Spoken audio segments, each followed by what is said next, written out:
Grey T shirt, grey cap, grey phone and इस review में कुछ भी ब्लैक और वाइट नहीं है because the phone I am talking about simply falls in a grey zone. तो क्या हाल है मेरे भाइयों के, सब बढ़िया है ना? OnePlus 13R, वेल इस फ़ोन को रेकमेंड किया भी जा सकता है और कुछ लोगों के लिए ये फ़ोन बिल्कुल सही नहीं है, तो उन लोगों को ये फ़ोन में बिल्कुल भी रेकमेंड नहीं कर सकता बिकॉज पिछले कुछ दिनों से जब से मैं इस फ़ोन को यूज़ कर रहा हूँ तो मेरा ओपिनियन बड़ा मिक्स सा रहा है।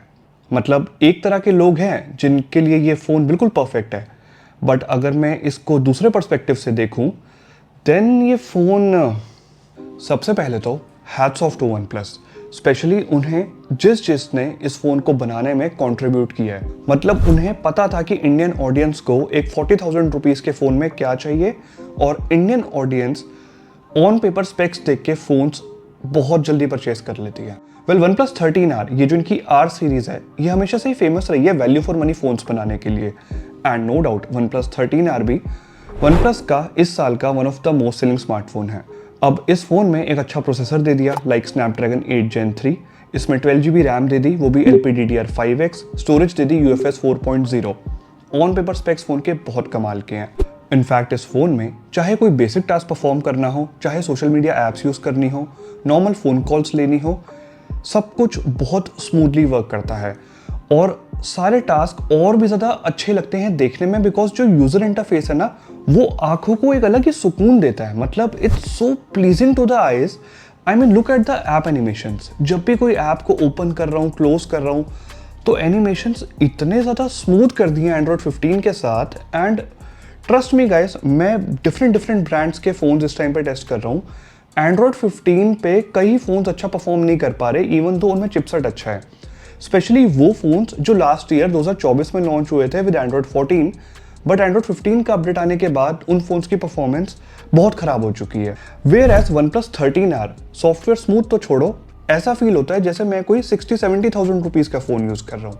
अपार्ट फ्रॉम दैट, अगर इसमें मेरे को वीडियो एडिटिंग करनी है या कोई भी ग्राफिक डिमांडिंग टास्क परफॉर्म करना है, मुझे कोई गेम्स खेलनी है लाइक BGMI खेलनी है 120 FPS पे, देन गेम्स भी बहुत अच्छे से हैंडल करता है ये फ़ोन। आई मीन फ़ोन को जब भी टच करता हूँ तो टच सैम्पलिंग रेट इतना ज़्यादा अच्छा है कि फ़ोन बहुत रिस्पॉन्सिव फील होता है। चाहे मैं कहीं पे एम कर रहा हूँ, बहुत ज़्यादा एक्शन भी चल रहा होगा, तब भी फ्रेम्स ऐसे ज़्यादा ड्रॉप नहीं होते। 20 से 25 मिनट्स के गेम प्ले के बाद फ़ोन थोड़ा सा थ्रॉटल करता है और तब थोड़े बहुत फ्रेम ड्रॉप्स मैंने ज़रूर नोटिस करे हैं। क्या ये अपने सेगमेंट का बेस्ट गेमिंग फ़ोन है? वेल नहीं। इससे ज़्यादा कंसिस्टेंट फ्रेम रेट्स मैं iQOO Neo 10 में नोटिस कर चुका हूँ, जिसका प्राइस इससे 7-8 हज़ार रुपये कम है।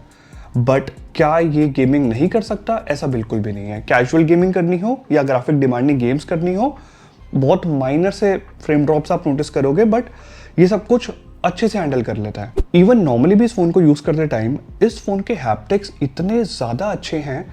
मतलब प्राइस सेगमेंट को कंसिडर करते हुए अगेन फ़ोन काफ़ी एक्सपेंसिव फील होता है। चाहे मैं नॉर्मल टाइपिंग कर रहा हूँ, चाहे ब्राइटनेस को कम या ज़्यादा कर रहा हूँ, वॉल्यूम फ़ोन की इंक्रीज़ कर रहा हूँ या डिक्रीज़ कर रहा हूँ, जिस तरह से OnePlus हैप्टिक्स को अपने यूज़र इंटरफेस में इम्प्लीमेंट करता है, बहुत इंप्रेसिव है। हमेशा से तारीफ़ करता आ रहा हूँ, अभी भी तारीफ़ करूँगा। इस फ़ोन में अच्छी 1.5 के OLED डिस्प्ले भी दी है। 6.78 इंचेस की ये डिस्प्ले है। दैट मीन्स इस फ़ोन को एक हाथ से यूज़ करना पॉसिबल नहीं है, फ़ोन का साइज़ बड़ा है। OnePlus को पता था कि लोग अब फ्लैट डिस्प्ले प्रेफर कर रहे हैं, तो इन्होंने अपने फ्लैगशिप फ़ोन में डिस्प्ले को बहुत थोड़ा सा कर्व करा है, क्वाड कर्व डिस्प्ले उसमें, बट 13R के साथ बिल्कुल सेफ ऑप्शन की तरफ गए और फ्लैट डिस्प्ले दे दी। आप इजीली इसमें कोई भी टेम्पर्ड ग्लास अप्लाई करो। फिंगरप्रिंट स्कैनर भी वर्क करता है, बहुत एक्यूरेट है। जस्ट थंब को रेस्ट करते ही फ़ोन अनलॉक हो जाता है। इट्स जस्ट ये एक ऑप्टिकल स्कैनर है, बट प्राइस के हिसाब से वो भी बिल्कुल ठीक है, जस्टिफाइड है। डिस्प्ले कंटेंट वॉचिंग के लिए भी बहुत अच्छी है। बहुत अच्छी एमोलेड डिस्प्ले दी है। जो कलर ट्यूनिंग है उसकी एक्यूरेसी भी मेरे को काफ़ी अच्छी लगी है। हाँ, मैंने डिस्प्ले सेटिंग्स में विविड मोड सेलेक्ट कर रखा है। थोड़े से वाइब्रेंट कलर्स ज़्यादा अच्छे लगते हैं मूवीज़ देखते टाइम, कंटेंट देखते टाइम। यूट्यूब वीडियोस वगैरह प्ले करोगे या कुछ भी HDR में प्ले करोगे, ये फ़ोन इजीली हैंडल कर लेता है। I mean HDR content supported है। डॉल्बी विजन भी सपोर्ट करती है डिस्प्ले। इट्स जस्ट आपको OTT प्लेटफॉर्म पे प्रीमियम सब्सक्रिप्शन लेनी पड़ेगी, बट हमारे चैनल को सब्सक्राइब करने के लिए आपको कुछ प्रीमियम पे नहीं करना। और आपको एक बात बताता हूँ, आपने कई चैनल्स पे नोटिस करा होगा कि अगर उनको मोटरोला का एक फ़ोन पसंद आ रहा है तो मोटरोला के उन्हें सारे फ़ोन्स पसंद आते हैं। G86, G96, H60 Fusion, H60 Pro, मतलब सब। लेकिन मेरे साथ ऐसा नहीं है। मेरे को जो फ़ोन अच्छा है वो अच्छा लगता है, जो नहीं अच्छा लगता वो मैं बता ही देता हूँ। Like OnePlus 13। अब देखा जाए तो OnePlus का ये फ्लैगशिप फ़ोन है।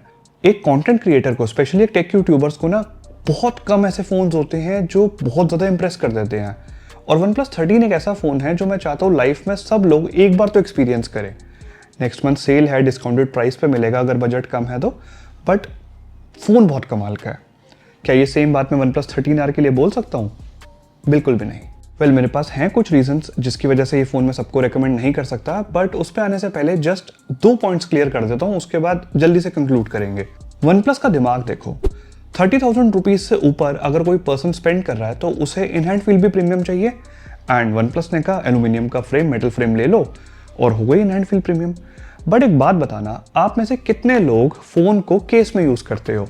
बिकॉज जैसे ही मैं इस पर कवर अप्लाई कर दूँ तो इन हैंड फील तो बिल्कुल एक ऐसी हो गई कि 20,000 का फ़ोन हो कि 1 लाख का फ़ोन हो, पता ही नहीं चलता। OnePlus Nord 5 30,000 रुपीज़ का लॉन्च हुआ है 256 GB स्टोरेज के साथ आफ्टर बैंक ऑफर्स। उसमें प्लास्टिक का फ्रेम है, पीछे ग्लास उसमें भी है। आगे आऊँगा Nord 5 पे।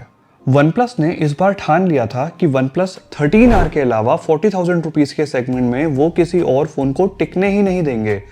इन्होंने इसके अंदर एक 2x टेलीफोटो लेंस दे दिया ऑप्टिकल जूम के साथ, और वो पोर्ट्रेट शॉट्स भी कैप्चर कर लेता है। उसमें OIS नहीं दी। इससे क्या नेगेटिव इम्पैक्ट आएगा? आपको लग रहा होगा OIS होती है वीडियोस को स्टेबल करने के लिए। वेल, जब पोर्ट्रेट शॉट्स कैप्चर करने की बात आती है वहाँ पे भी OIS होनी बहुत ज़रूरी है।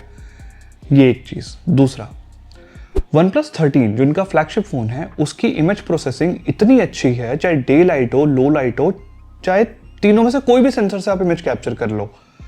मैंने कई वीडियोस में कहा है कि Vivo X200 को इग्नोर करके आपको OnePlus 13 परचेज करना चाहिए, और उसके पीछे मेरे पास काफ़ी सारे वैलिड रीजंस हैं। OnePlus 13R मतलब कैमरा सेटअप तो दे दिया, लेकिन इमेज प्रोसेसिंग का क्या? और एक्चुअली में OnePlus 13R के कैमरास स्टैंड कहाँ पे करते हैं? क्या ये प्राइस को जस्टिफाई करते हैं? वेल, जस्टिफाई तो छोड़ो, मैं जब कैमरा सैंपल्स दिखाऊंगा तो आपके होश उड़ जाएंगे। OnePlus 13R के कैमरास सिर्फ और सिर्फ एक 20,000 रुपीज़ के फ़ोन जैसा परफॉर्म करते हैं। मैंने कुछ सैंपल्स ना कंपेयर करे OnePlus 13R के Realme GT 6 के साथ, जिसका करंट प्राइस 10 से 12,000 रुपीज़ कम है कंपेयर टू OnePlus 13R। पहले डे लाइट की फ़ोटोज़ देख लेते हैं। वेल, अगर आप नोटिस करोगे तो डायनामिक रेंज तो अगर आप देखोगे दोनों फ़ोन्स में ठीक देखने को मिली है। मतलब जो शैडोड एरियाज़ है, जो डार्क एरियाज़ है, थोड़ी सी ओवरकास्ट कंडीशंस थी, आजकल बारिशें चल रही हैं दिल्ली में, तो हाईलाइट्स अच्छे से मेंटेन कर गया डार्क एरियाज़ में। और स्काई में भी जो क्लाउड्स हैं वहाँ पे भी हाईलाइट्स बहुत अच्छे से मेंटेन करी हैं। बट अगर मेरी फेस की तरफ आप देखोगे तो जूम करके दिखाऊं, क्लियरली जो ओवरऑल टेक्सचर है इमेज का वो Realme GT 6 का बेटर है, और डिटेल्स भी स्लाइटली बेटर कैप्चर करी है Realme GT 6 ने। थोड़ा सा और टेस्ट करते हैं। इससे पहले टेलीफोटो लेंस के पोर्ट्रेट शॉट पे आऊँ, आप प्राइमरी सेंसर से कैप्चर हुआ हुआ ये वाला पोर्ट्रेट शॉट देखो। इसमें भी अगेन मैं नोटिस कर रहा हूँ कि क्लियरली जो कॉन्ट्रास्ट है वो Realme GT 6 की इमेज में बेटर है, एंड अगेन डिटेल्स भी स्लाइटली बेटर देखने को मिल रही हैं। एंड बियर्ड की तरफ ध्यान से नोटिस करना, थोड़ी सी नॉइस भी कम है Realme GT 6 की इमेज में। टेलीफोटो लेंस पे आते हैं। Realme GT 6 में 2x ऑप्टिकल जूम के साथ जो टेलीफोटो लेंस दिया गया है उसमें OIS भी दी गई है। मतलब जब पोर्ट्रेट शॉट कैप्चर करते हैं और फ़ोन अगर गलती से थोड़ा सा हिल जाए तो इमेज ब्लर नहीं होगी, रिजल्ट्स अच्छे देखने को मिलेंगे। OnePlus 13R में एक अच्छा पोर्ट्रेट शॉट कैप्चर करना बिल्कुल स्टेबल हाथों के साथ एक चैलेंज की तरह है। आपने फ़ोन ले तो लिया है, बट जो लोग फ़ोन ये यूज़ कर रहे हैं उन्हें ये बात पता होगी कि बिल्कुल स्टेबल रखने पड़ते हैं हाथ, तब एक परफेक्ट शॉट आता है। बट वो शॉट उसके बाद भी परफेक्ट नहीं होता। आई mean, look at the details clearly missing है। Realme GT 6 ज़्यादा शार्प पोर्ट्रेट शॉट्स कैप्चर करता है टेलीफोटो लेंस से भी। अगेन टेक्सचर और स्किन टोन्स भी बेटर मेंटेन्ड है Realme GT 6 के पोर्ट्रेट शॉट में। एज डिटेक्शन ठीक है, कहीं कहीं पे बहुत थोड़ी सी स्मज एजेस में नोटिस कर रहा हूँ दोनों में। जो एज डिटेक्शन है वो थोड़ा सा और बेटर हो सकता था, बट अब ये तो अपने प्राइस के हिसाब से जस्टिफाई कर ही देगा ना। बट इसका प्राइस तो 35,000 से ज़्यादा है, तो एक्सपेक्टेशन भी थोड़ी ज़्यादा है इससे, बट ये डिसअपॉइंट कर रहे हैं। और हाल और भी ज़्यादा बुरे हो जाते हैं जब हम मूव करते हैं थोड़ी सी आर्टिफिशियल लाइट में या फिर लो लाइट में। आर्टिफिशियल लाइट में जब टेलीफोटो लेंस से पोर्ट्रेट शॉट कैप्चर कर रहा हूँ तो OnePlus 13R की इमेज में नॉइस ज़्यादा है। Realme GT 6 की इमेज में नॉइस है बट काफ़ी कंट्रोल में है, कंपैरेटिवली काफ़ी कम है। और कलर्स भी ना OnePlus 13R में थोड़े से म्यूटेड हैं। चलो टेलीफोटो लेंस को अब साइड करते हैं। अगर प्राइमरी सेंसर से लो लाइट में आप इमेज कैप्चर करोगे, जैसे कि ये वाला सैंपल शॉट मैंने कैप्चर करा, तो मेरे फेस के आसपास देखो और कैप के नीचे जो शैडोड एरियाज है, मेरा फोरहेड है, वहां पे देखो। क्लियरली OnePlus 13R की इमेज में नॉइस काफी ज्यादा देखने को मिल रही है और इसका जो प्राइमरी सेंसर है वो इतना बुरा परफॉर्म करेगा ये मैंने एक्सपेक्ट ही नहीं किया था। I mean, इस फोन का प्राइस यार 35,000 से ज्यादा है और लो लाइट में इतनी noise. Clearly Realme GT6 is taking much better images और बैकग्राउंड में एक पिंक कलर की लाइट जा रही है, वहां पे देखो। हाईलाइट कंट्रोल और exposure management Realme GT6 clearly ज्यादा बेटर कर रहा है। अभी लास्ट सैंपल शॉट देखो, प्राइमरी सेंसर से कैप्चर करा है। टॉप साइड और बॉटम साइड पे जो डार्क एरियाज हैं वो क्लियरली बेटर एक्सपोज्ड हैं Realme GT6 में।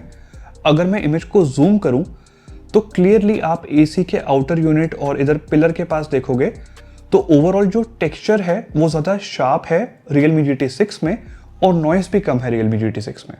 OnePlus 13R बहुत स्ट्रगल करता है, लो लाइट में तो बहुत ही स्ट्रगल करता है और डे लाइट में भी अच्छी शार्प इमेजेस कैप्चर नहीं कर पा रहा। अगर आपके पास OnePlus 13R है तो जब तक आप साइड बाय साइड कंपेयर नहीं करोगे तब तक शायद आप मेरी बात से रिलेट नहीं कर पाओगे। दिक्कत सिर्फ OnePlus 13R के साथ नहीं है, मैं इस सेगमेंट के कुछ और भी फोन्स बता सकता हूं जो ऑन पेपर अगर आप उनके स्पेक्स देखोगे तो आपको लगेगा यार ये तो परफेक्ट फोन है, कैमरा भी इसमें बढ़िया मिल रहे हैं, बट इमेज प्रोसेसिंग अगर ब्रांड अच्छी ना करे, OnePlus 13 की इमेज प्रोसेसिंग एक नंबर है, कमाल की करी है, बट OnePlus 13R में एक 20,000 रुपीज के फोन जैसी इमेज प्रोसेसिंग बिल्कुल भी ये प्राइस को जस्टिफाई नहीं करती। तो अगर आप एक ऐसे पर्सन हो जो इस फोन के कैमरा सेटअप को देख के OnePlus 13R परचेस कर रहे थे, देन ये फोन आपके लिए नहीं है। एक बात तो आपको ये समझ आ गई। दूसरी चीज, इस फोन का प्राइस सेल में 37,000 रुपीज है। ऐसा भी पॉसिबल है कि नेक्स्ट मंथ जो सेल है, Great Indian Festival sale Amazon की, उसमें ये शायद 35,000 का भी आपको मिल जाए। बट उस प्राइस पे भी अगर आप इसका मेटल फ्रेम और आप ये देखो कि इसमें स्टोरेज UFS 4.0 है, तो क्या ये OnePlus Nord 5 से ज्यादा वैल्यू फॉर मनी है? मेरे हिसाब से तो नहीं, बिकॉज मैंने दोनों फोन यूज करे हैं। जितना फास्ट और रिस्पॉन्सिव OnePlus 13R फील हुआ मुझे, उतना ही फास्ट और रिस्पॉन्सिव OnePlus Nord 5 फील होता है। उसमें भी अच्छे ओ हैप्टिक्स दिए गए हैं, उसमें भी कॉल रिकॉर्डिंग आप साइलेंटली कर सकते हो विदाउट एनी अनाउंसमेंट, फीचर्स सारे उसमें मिलते हैं। और उसका प्राइस 5 से 6,000 रुपए कम है। नेक्स्ट मंथ हो सकता है उसका भी प्राइस 1,000-2,000 रुपए कम हो जाए। तो अगर 7,000 रुपीज का भी डिफरेंस है, then also OnePlus Nord 5 makes more sense. And metal का फ्रेम, वेल ये सवाल तो आपको खुद से पूछना है कि आप अपने फोन को विद केस यूज करते हो या विदाउट केस। मैंने अपना बिल्कुल अनबायस्ड और बिल्कुल भाइयों की तरह फ्रैंक ओपिनियन आपके सामने रखा। अगर आपको कंटेंट इन्फॉर्मेटिव लगा है तो सब्सक्राइब करके सपोर्ट कर सकते हो, वीडियो को लाइक भी कर सकते हो, और कोई भी सजेशन हो तो नीचे कमेंट्स में बताना। पिछले कुछ दिनों से मैं कुछ सैमसंग के फोन्स हैं जिनका रिव्यू नहीं कर पा रहा या वीडियोस नहीं कर पा रहा। Samsung A36, Samsung A56, S24 FE क्या 2025 में लेना चाहिए या नहीं, क्या ये वीडियोस देखने हैं तो बताना कमेंट्स में। मिलता हूँ आपसे नेक्स्ट वीडियो में।